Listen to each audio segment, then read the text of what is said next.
Merci Amine.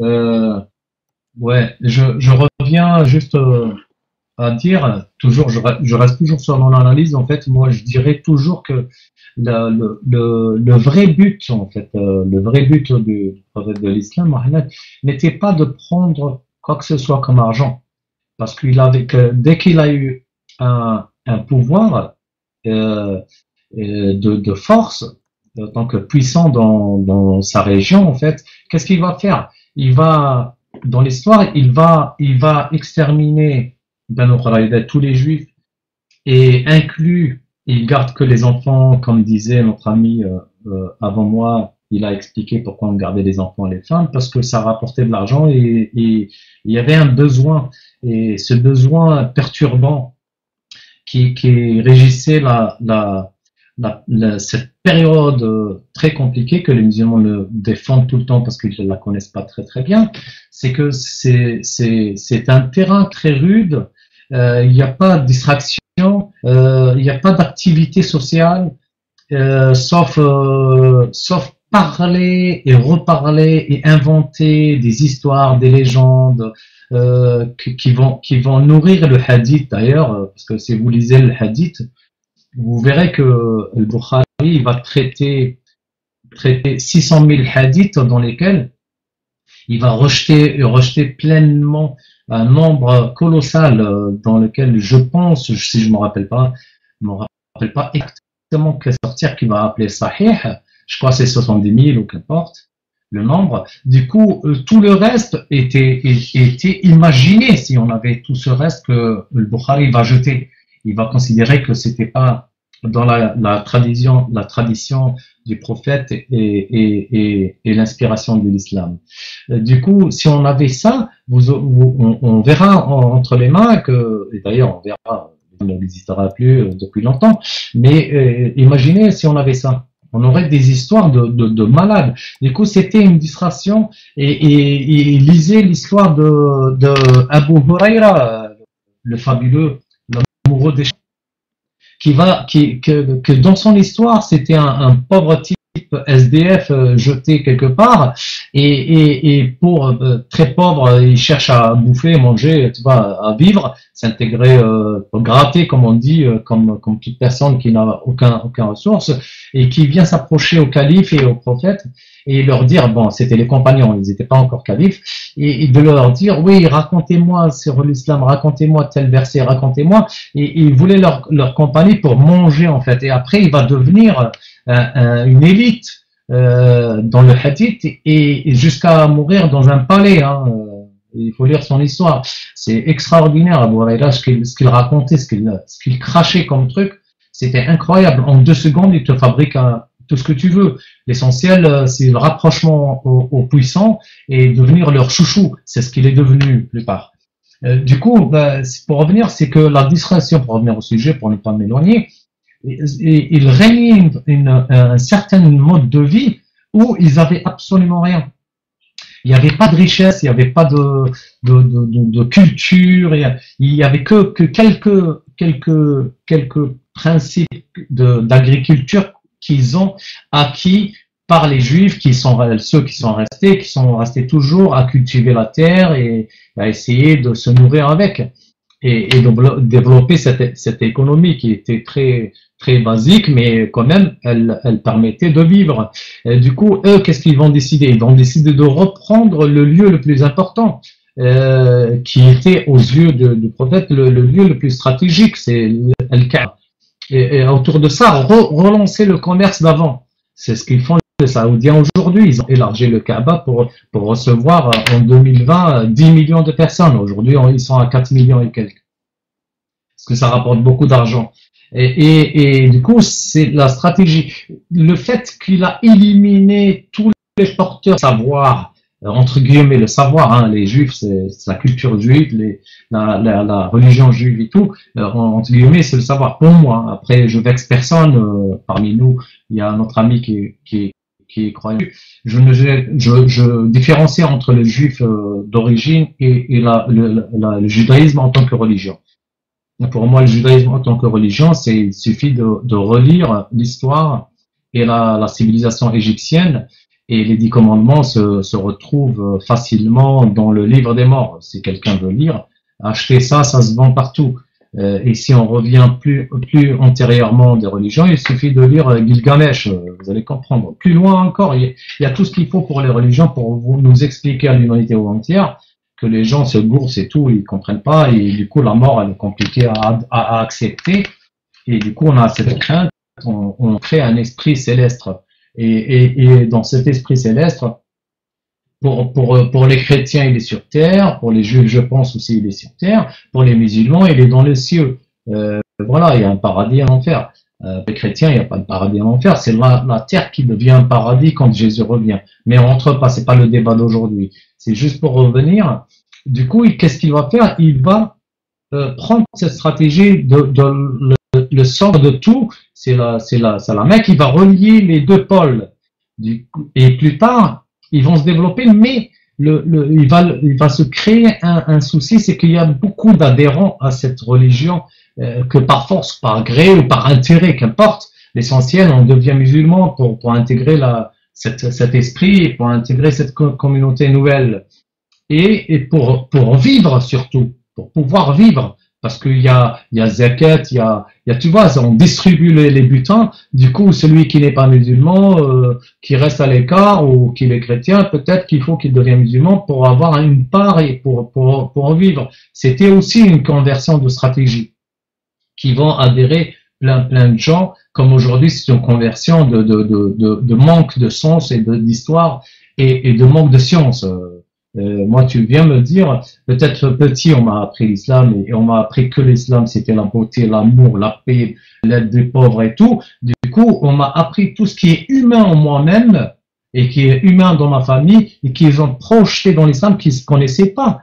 Maintenant, tu entames jizya, tu entames d'autres fondements, même dans l'islam, tu entames les fondements quand Dieu te dit, c'est un amin et tout. C'est-à-dire qu'on a créé l'homme du sperme. T'es taré ou qu'est-ce qui t'arrive?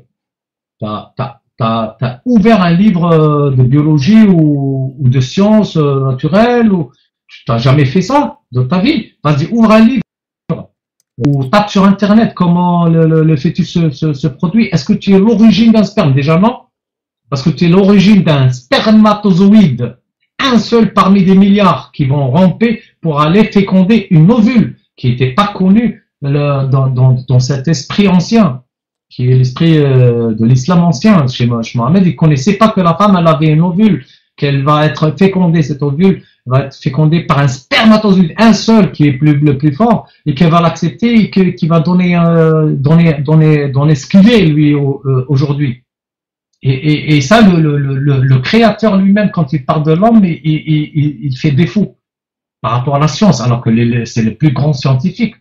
Alam al-ulama, Rabbul Alamin, c'est-à-dire qu'il maîtrise toute la science, et quand il décrit soi-même, il se décrit à l'homme, il décrit l'homme comment il a fait, ben, il y a des erreurs. Dans tous les livres, hein. Moi, j'exclus pas, comme ça, on ne dit pas que, oui, nous, on attaque l'islam. Non, on attaque personne, on discute. Sur toutes les religions se gourent. La création en 6 jours, et le 7e, il se repose. Bah, pourquoi il se reposait? Oh, le pauvre. Et il était fatigué, hein, ou peut-être qu'il voulait faire une partie de billard. Comment ça se fait qu'il crée en 7 jours tout l'univers? Allez, on multiplie. Les musulmans te disent, Yawman indallah, alfan mimma ta'addun. C'est-à-dire que c'est lui qui dit. Le verset le dit. Hein. C'est-à-dire le jour qu'on compte, le jour de Dieu, c'est 1000 ans. Ce que vous comptez, c'est-à-dire l'année solaire, c'est 1000 ans. Alors, c'est bien précisé. Et dans un autre verset, il dit c'est 10 000 ans. Allez, on va prendre 10 000 ans. Et on le multiplie par 7, ça c'est 70 000. Ça 70 000 ans, année, quoi? Solaire, notre année. L'univers, il est fait en 13 milliards 800 000. 13 milliards 800 millions, pardon. Presque 14 milliards. Il y a un problème.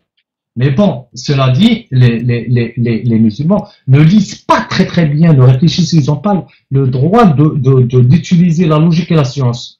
Parce que la foi l'oblige, il faut que tu sois spirituel. N'utilise pas la science avec Dieu. Mais pourquoi lui, il parle de science? c'est un problématique. C'est lui qui a osé défier quand je dis lui, c'est Dieu de l'univers, de Mohammed. Et en même temps, c'est Mohammed lui-même qui maîtrisait pas. Ce qu'il a maîtrisé, c'est ce qu'il a pris chez les chrétiens et les juifs. Du coup, il a pris de ses livres les 7 jours comme les chrétiens et les juifs. Et de ça, il a développé toute une connaissance qu'il va appeler l'islam. Mais le problème, c'est que le livre lui-même se pose dans une énorme contrainte. C'est cette contrainte avec la science. La science le fracasse. La science a fracassé toutes les religions en 1959. Darwin, quand il fait la théorie de Darwin, il nous explique d'où vient l'homme et l'évolution de l'homme. Il a fracassé toutes les religions. Ça, il n'y a plus personne qui tient. Il n'y a que les abrutis qui rejettent cette théorie en disant c'est faux et c'est pas juste, c'est des mensonges. Ben, si c'est un mensonge, une théorie scientifique prouvée par toutes les recherches basées et réelles, vas-y, toutes les religions, venez, ramenez-nous une science qui défie de la théorie de Darwin. Et on vous tire chapeau, et on sera le premier à adorer votre Dieu. Mais ramenez-nous une étude scientifique basée sur tous les livres religieux et qui nous prouve matériellement que c'est faux, que Adam et Ève, ils étaient là.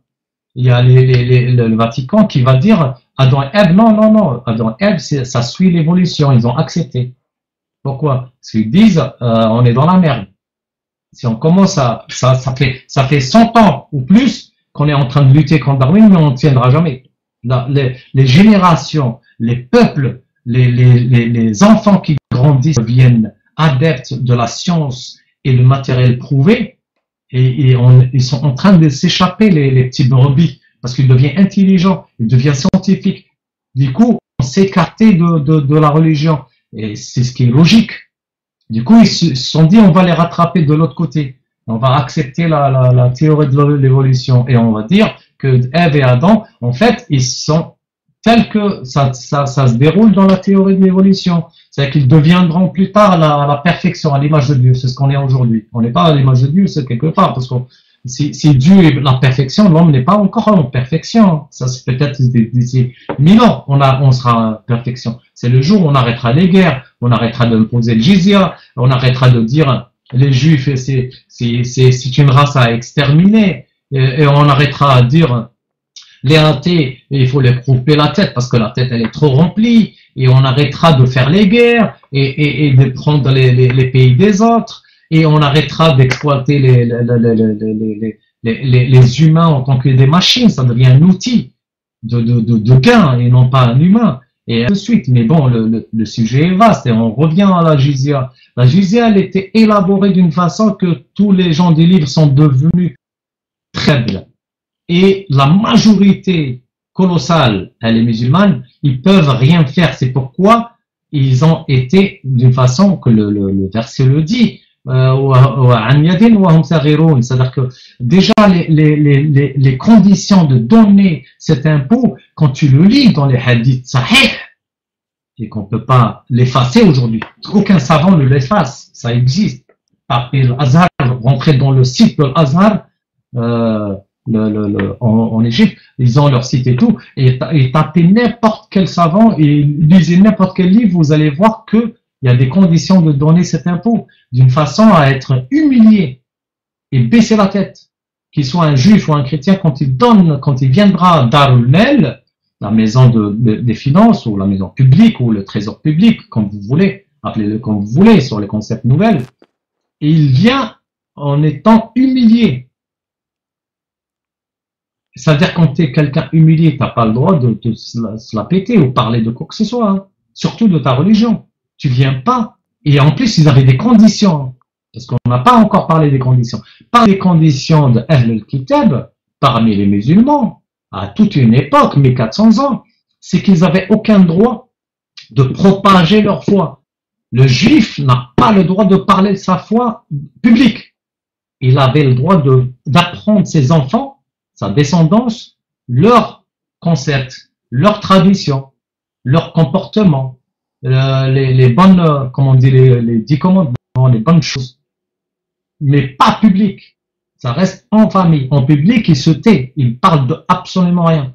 Il n'a pas de lever, le droit de lever le doigt et de discuter sur un verset ou de comprendre le contrecarré ou d'exposer sa vision hébraïque ou judaïque sur tel ou tel verset. Il pouvait pas, il n'a aucun droit, sinon sa tête se coupe. Le chrétien, la même chose. Du coup, il y a cette phase qui était l'humiliation absolue.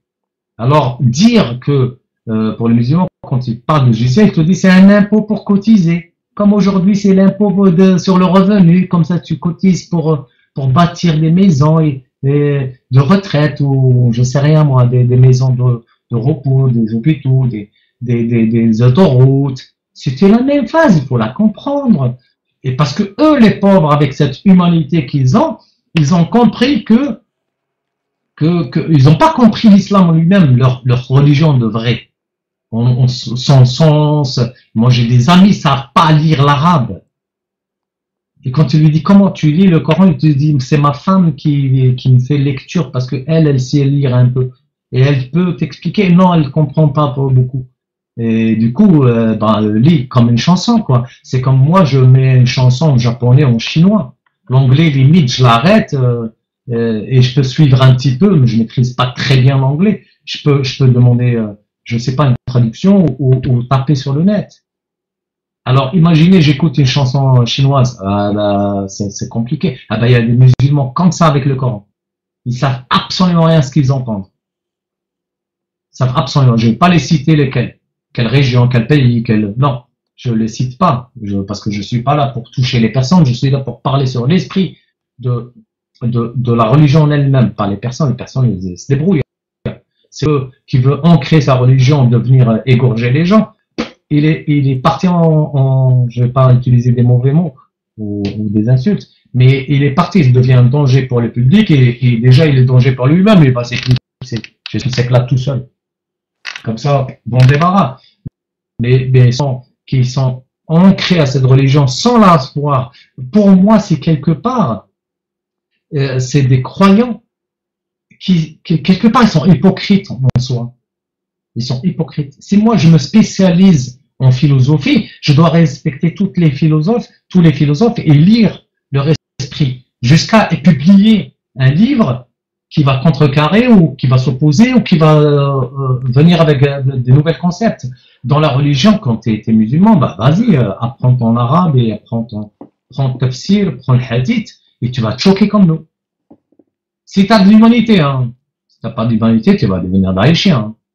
Sincèrement, tu vas obliger. Il y a des Égyptiens là sur le net, tu les vois, des savants qui sont en train de dire jizya ma jizya et qui veulent la revenir. Et ça a fait l'arish, les Égyptiens. Je sais pas, c'est ceux qui maîtrisent le français et qui le comprennent, ils vont le savoir. L'arish, c'est des événements récents. C'est des chrétiens qui ont été tués par des Égyptiens, comme eux, musulmans.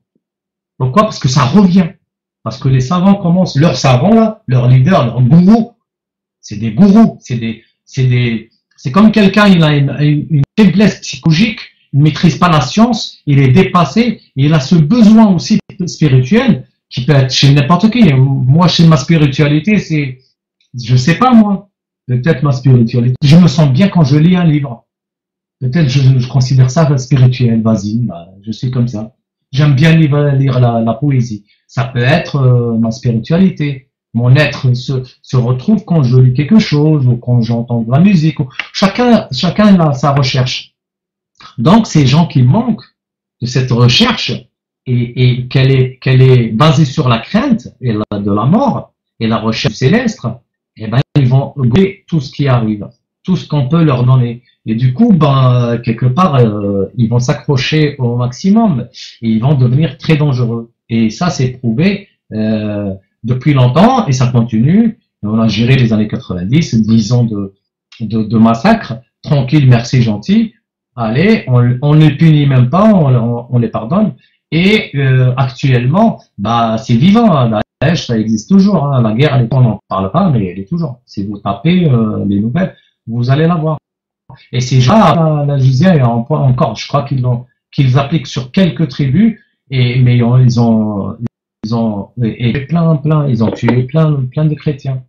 Ils n'ont pas chopé les juifs, heureusement. Ils sont, la majorité sont en Iran. Il y a 600 000 juifs en Iran, je crois. Et les autres, ils sont en Israël et ailleurs. Mais si jamais ils tiennent, ils les tiennent entre les mains, bonjour, hein, ils vont pas leur dire, mais ils demandent même pas de jizya, les Daeshiens, aux juifs. Qui t'aiment ou pas? Ah ouais, t'es juif, t'es entre mes mains. Ah là là, je vais faire la fête. Et là, ils vont faire une fête terrifiante, quoi. Même pas jizya. Vous voyez? Alors, pour dire, le monsieur, il parlait des juifs et des chrétiens, les jizya et tout, et le respect en fait, moi, je crois que le respect de ce qu'ils appellent Al-Kitab, c'est parce que dans l'islam, Al-Kitab, on les laisse à la fin, en fait. C'est le dessert. Le plat le plus important, c'est ce qu'ils appellent mushrikin, mulhidin et tout ça. Tu vois, et les musulmans, munafiqin, surtout les munafiqin, les hypocrites dans l'islam, parce que tous les musulmans de l'Europe, pour les musulmans, les vrais musulmans qui appliquent et tout, qui pratiquent leur religion, dans les pays islamiques et tout, pays arabes et tout, et pour eux, les musulmans en Europe, c'est des hypocrites, c'est munafiqin. Ils acceptent le régime, ils acceptent la laïcité, ils acceptent beaucoup de choses, et ils sont pas assez forts pour prendre le pouvoir et imposer la vision. Du coup, on va s'occuper d'eux. C'est pourquoi maintenant, quand il s'explose quelque part ou il rentre dans un bar, Bataclan et compagnie, il va pas dire tiens, montre-moi ta carte. Toi, t'es quoi? Ah, tu t'appelles Mohamed, t'es musulman. Ouais, qu'est-ce que tu fais là? Allez, vas-y, tu meurs avec. Non, rien à foutre. Il va pas lui dire t'es musulman, tu dis là, vas-y, au sort.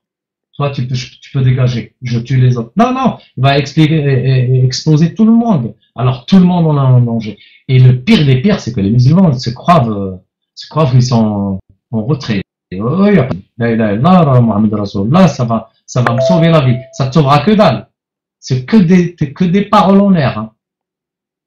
Surtout nous, on croit absolument pas. Alors on est sûr, certain que vous allez mourir comme les autres. Il n'y a pas de paradis, il n'y a pas d'enfer. C'est juste quand tu meurs, quand t'es mort, ton cerveau il fait cling et tu auras comme si tu étais une grande salle, l'obscurité. Il n'y a rien, bye bye. Et ça, t'arrives pas à le comprendre, mais tu comprendras plus tard. La science, elle est en train de chercher et t'expliquer, de sortir de ce merdier. Qu'il n'y a pas de paradis, il n'y a pas de vie après. T'as beau à dire. Après, tu vas me parler MDE. Je te parlerai un de ces jours dans une autre émission. Ceux qui reviennent du coma et tout, qui ont vu Jésus. L'autre qui a vu Mohamed. Et qui a presque été sur les portes de paradis. Après, il a dit non, je reviens. Et du coup, il est revenu. L'autre qui a vu, je sais pas moi, Sheva.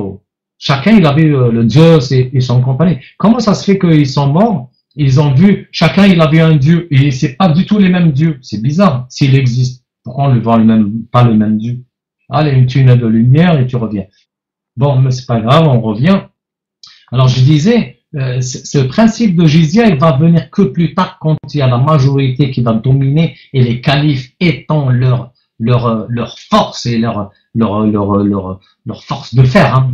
C'est pas une force comme ils disent, Fath al-Andalus et tout. Arrêtez. Fath al-Andalus, c'était les Kabyles qu'ils ont converti de force et il y en a qui sont convertis de plein gré et qui sont allés avec je me rappelle pas son nom, ça m'est échappé, c'est pas grave, et qui vont envahir l'Andalousie jusqu'à Poitiers. Hein. C'était pas viens cool l'amour et la paix. Nous avons une science extraordinaire. Non. C'était couper les têtes. C'était couper les têtes, quoi. Et cette présentation de la période des califes, qu'ils appellent d'ailleurs le musulman, il dit c'est-à-dire que Dieu les a bénis et heureux de leur acte. Alors que eux-mêmes, ils se sont coupés la tête, qu'ils reviennent. Pourquoi ils ont tué Ali? C'est un calife, c'est le cousin du prophète. Et c'est le gendre qui va donner la descendance du prophète. On lui a découpé. Les petits-fils du prophète, ils ont été découpés. Si vraiment on parle de ce khulafa rachidine, c'est les sages en français. C'est des gens qui ont acquis un savoir, une sagesse extraordinaire. Donc, pourquoi ils se sont fait la guerre? Parce qu'il y avait trop d'argent. Voilà, il y avait trop d'argent. Il y avait trop de jizya aussi. L'argent des conquêtes et les esclaves, les biens, ils se partageaient même les meubles. C'est pas moi qui le dis. Allez lire, allez lire, allez lire. Il y avait tellement une phase dans cette époque que les musulmans ont atteint une puissance extraordinaire, genre Rome. Rome, quand elle a pris l'Égypte et quand elle a pris la moitié du monde, et Rome, quand elle a commencé à mettre l'Alexandrie et les cités. Et du coup, qu'est-ce qu'elle fait? Bah, les Romains, ils ont écrit leur histoire avec l'épée et tout. C'est-à-dire que la gloire romaine, elle doit être publiée pour l'humanité entière, pour les siècles et des siècles. Les califes, ils ont fait la même chose avec tous les peuples qu'ils ont envahis, ils ont détruit, ils ont pris leurs terres, leurs richesses. Ils ont écrit cette gloire de puissance avec richesse et jusqu'à aller au plus inhumain qu'on peut pas accepter. Même découper les gens et le citer avec fierté mais absolue quoi. Ils ont brûlé des gens, c'est ce qui fait Daesh aujourd'hui. Qu'un petit exemple, c'est 10%. C'est une image tout simplement. C'est une image de cette période de 1400 ans de terreur, de jizya, d'argent et d'extermination. Et je vous laisse la parole.